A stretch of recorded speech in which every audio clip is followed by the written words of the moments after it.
এই গাছটায় মোটামুটি 5টা লতি কাটার উপযুক্ত হয়েছে। এই দেখেন,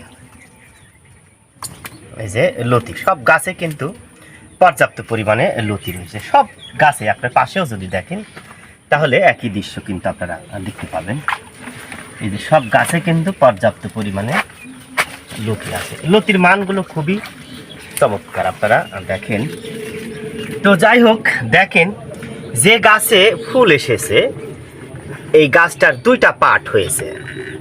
এই যে আপনারা দেখেন, আপনারা চেষ্টা করবেন শুধু ফুলের অংশ একটু সাবধানতা অবলম্বন করে কেটে দিতে। এটা বেশি কাটার দরকার নাই, শুধু ফুলের ডাগরটাই কাটবে। এই সিস্টেমে আপনারা কেটে দিবেন। দেখেন, এটা এই সিস্টেমে কেটে দিয়ে দিবেন। আপনারা দেখেন আমরা কেটেছি।